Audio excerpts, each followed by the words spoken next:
से बाधो। पहले के साधु महात्मा जब आवे सबसे पहले 4 बजे भोरहरी में गोदरी लटका के ललटेम लेके सरंगी के बजावा चले गाँव के फेरी लगावे। जब फेरी पूरा हो जाए तब चले भिक्षा मांगे। लेकिन आजकल के साधु का करत हुए पता है, दिन भर भिक्षा मांगत हुवन, अरतिया में बड़का खंभा खोजत हुवन।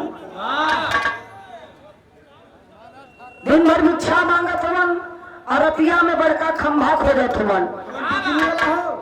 नहीं हो का कहल लोग के रम मतलब दारू खोजत हुवन। बिजली खम्भा है रहते थे।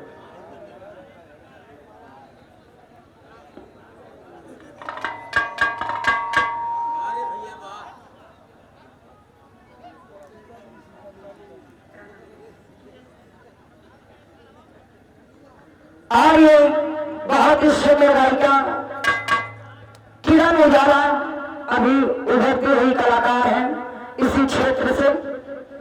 सुंदर पंखुड़ियों में बना हुआ पुष्पहार और 200 रुपए का पुरस्कार देकर सम्मानित किया गया। आप पंचन के आशीर्वाद लगे। बढ़िया से मेहनत करो, बढ़िया से गावा।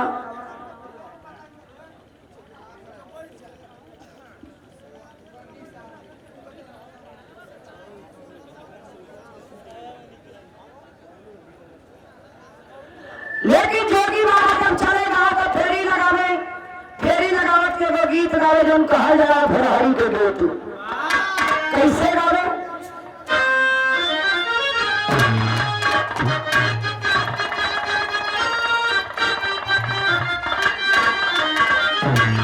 आप भिखारी सारी दुनिया, भिखारी सारी दुनिया, केवल वही भिखारी नहीं है जो आपके दरवाजे पे भिक्षा मांगने के लिए आया है। हम सब भिखारी हैं, लेकिन किसके? आप भिखारी सारी दुनिया, भिखारी सारी दुनिया, दाता एक राम हो भी आई सारी दुनिया।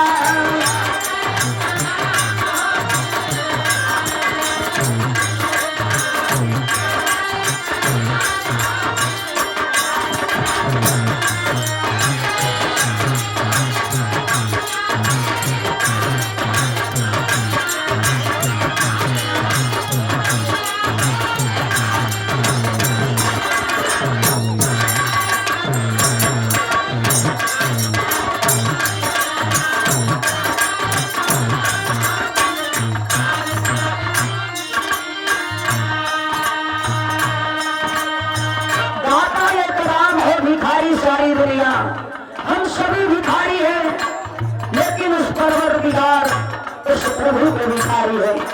किसी भी चीज की आवश्यकता होती है प्रभु के चरण में, प्रभु के दरबार में जाके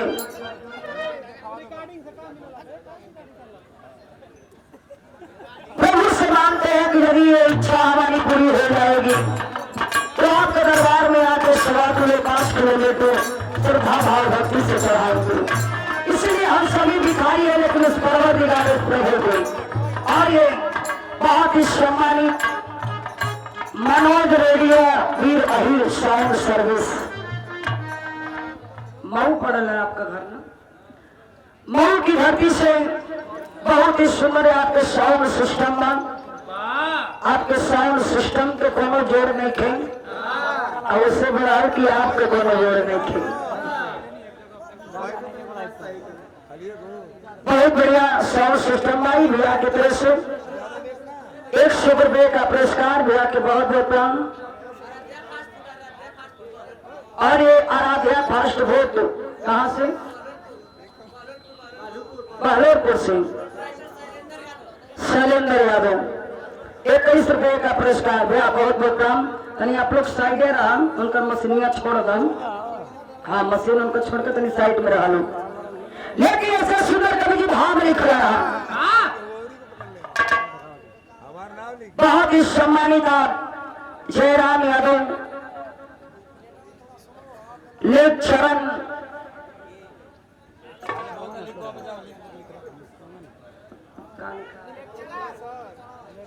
एपी विद्यालय बसरौली प्रयागराज करवी की धरती से आपकी तरफ से 251 रुपये का पुरस्कार। बहुत बहुत प्राम, शबोधन के बहुत बहुत प्राम।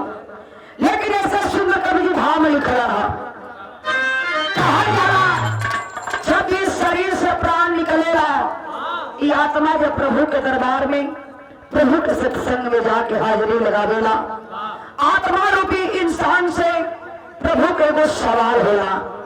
कौन सवाल कहिला?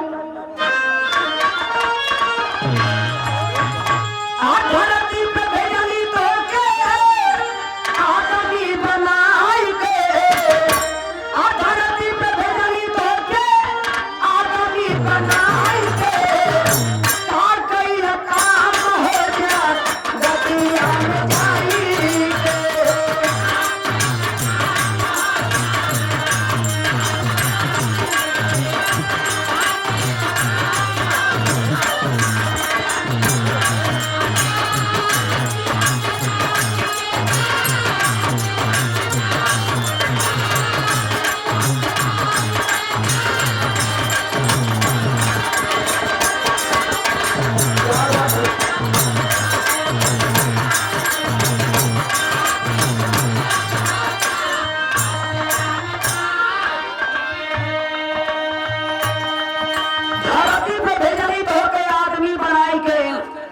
कईला काम हो जगतिया में जाके।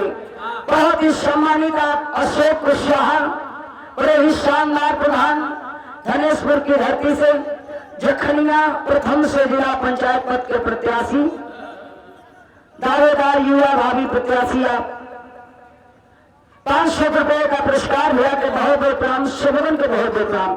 लेकिन इतना ही नहीं, प्रभु का इशारा और क्या है?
सम्मानित आप मुन्ना व्यापारी करवी की धरती से 200 रुपए का पुरस्कार मिला के बहुत बहुत प्रणाम, शबोधन के बहुत बहुत प्रणाम। 5 रंग में रंगाई ये शरीर, यानी कि 5 तत्व से बनेली शरीर। कई खिड़की दरवाजा, आंख कान नाक मुंह, कई खिड़की दरवाजा लगा के प्रभु हमन की दुनिया में भेजलन। लेकिन इंसान इस दुनिया में आने के बाद प्रभु की समझाई, प्रभु की कही हर बातें भूल जाता है। यहाँ अवले के बाद घमंड होके लगेगा, अहंकार होके लगेगा। चौन बानी तो हम ये न बानी। और ये लोकगीत विधा गायक सचिन विश्वकर्मा धनेशपुर गाजीपुर की धरती से 51 रुपए का पुरस्कार मिला के बहुत बहुत प्रणाम, शबोधन के बहुत बहुत प्रणाम। लेकिन अहंकार एक इंसान के अंदर ना होके चाहिए। इतना ही नहीं, प्रभु का इशारा इंसान की तरफ और क्या है?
प्रभु का इशारा इंसान के तरफ, एक ही जगह बैठ के सारी दुनिया को देखता हूँ, कौन सा इंसान बढ़िया काम कैले, कौन सा खराब काम कैलन। यहाँ कोई भी बहाना नहीं चलेगा। बाहर इंसान कैला घमंड छोड़ प्रभु तनवा पाए के, का कैला काम हो जगतिया में जाए के। इतना ही नहीं, प्रभु का इशारा इंसान की तरफ, और क्या है?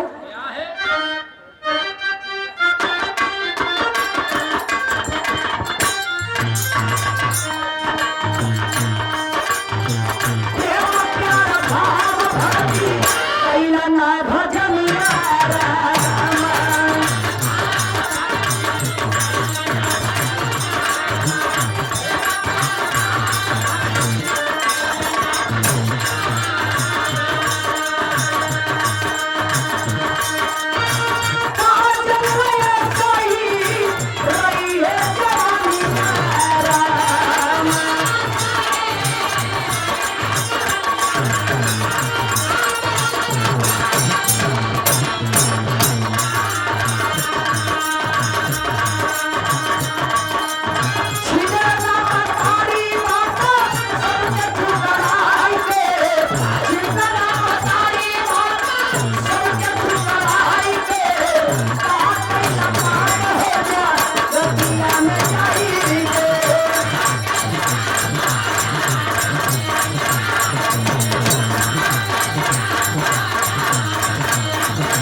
मिलल बा के व्यर्थ न गवाई, करो ऐसा काम में लड़ाई। यही से कहल गई प्रभु का इशारा इंसान के तरफ भयल, प्रेम प्यार भाव भक्ति। भक्ति करे के कोनो 24 घंटा के टाइम न चाहिए, जहाँ भी हुआ प्रभु के दिल से याद करना। कर गए संत शिरोमणि संत रविदास जी, मन मोर चंगा तो कटौती में गंगा। अगर मन को चंगा रखेंगे तो गंगा का दर्शन काहे नहीं मिलेगा। एक ही माई बाप 5 लड़कन के जन्म दे के पाल पोष के बड़ा कर लेवेलन, कभो कोई से कहेला नहीं। लेकिन जब वो 5 भाई का नंबर आई तो माई बाबू 5 महीना में बट गई है। जवानी को मंग में आके कभो कभो इंसान इतना गलत कदम उठा लेला, सोचे के चाहिए ये जवानी सब दिन ना रही। लड़प्पन होला जवानी, होला जवानी के बाद चौथापन बुढ़ापापन आ जाना। सब दिन बाबू ये जवानी कामे नहीं आई, ये व्यर्थ कमाने की कोशिश ना करी, कोई बढ़िया कार्य में लगाई। इतना ही नहीं, प्रभु का इशारा इंसान की तरफ, और क्या है?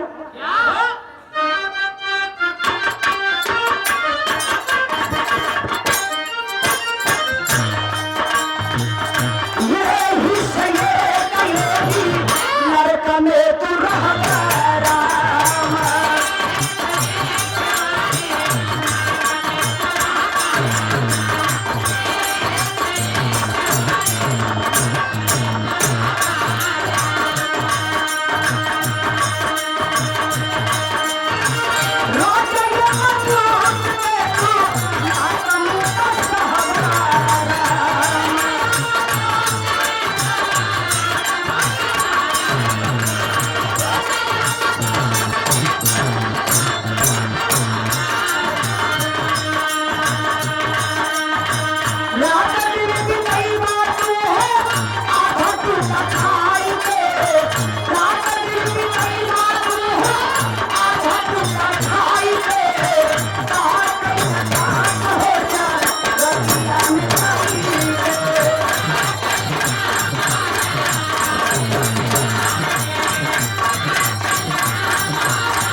ही सम्मानित assistant light sound system Dhaneshpur Ghazipur की धरती से मंजे यादव जी 100 रुपए का पुरस्कार भैया के बहुत बहुत प्रणाम, सब लोगन के बहुत बहुत प्रणाम।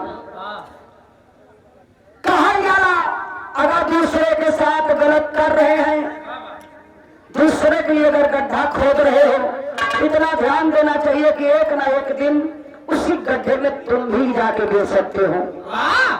अगर दूसरे के मुंह से निवाला छीन के खाओगे तो एक ना एक दिन आपको भी आधा पेट ही सोना पड़ेगा। लोग कहेलन चला जवन करनी करत है का यहाँ भोगे के हम पराम निकल जाई वहां जाई तो भोगे को तुम भोग लई ना भैया, वहां ना भोगे के हा जवन करनी करवा यही जगह झेल के जाए के हा। कभो कभो तो केहू के कफन नसीब होला, केहू के कफन भी नसीब ना होला। सब अपने अपने करनी का फल अपने अपने नसीब का बात होला। लेकिन अपने ना भाई अनमोल लाइन आखिरी लाइन कभी लिखला ना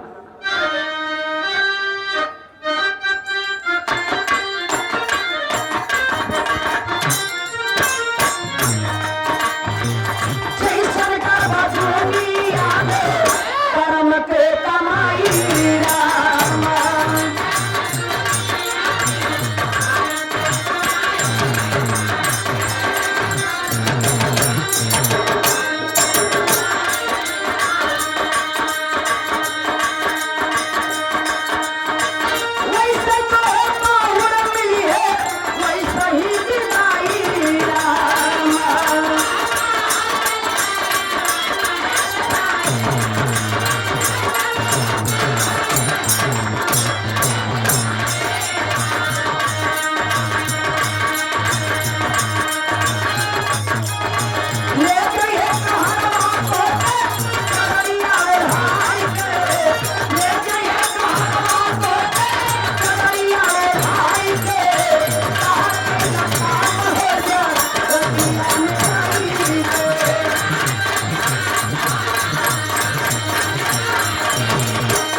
और ये दिल्ली राजभर मिस्त्री उर्फ लेडी जी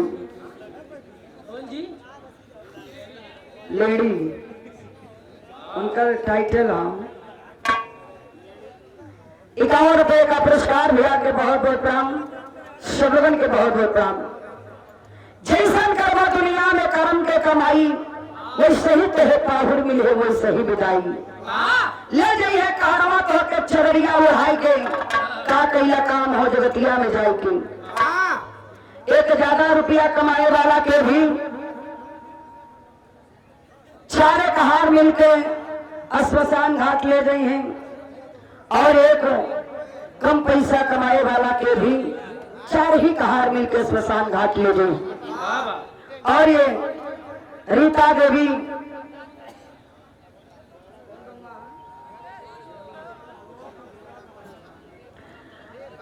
डीडीसी महोदय धनेशपुर की धरती से 51 रुपए का पुरस्कार बहुत बहुत प्रणाम इनके करा।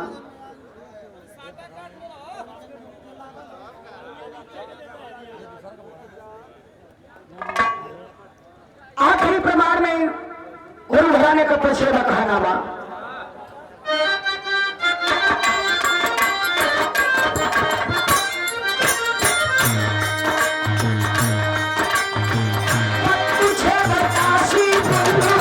सतगुरु मन बलेरा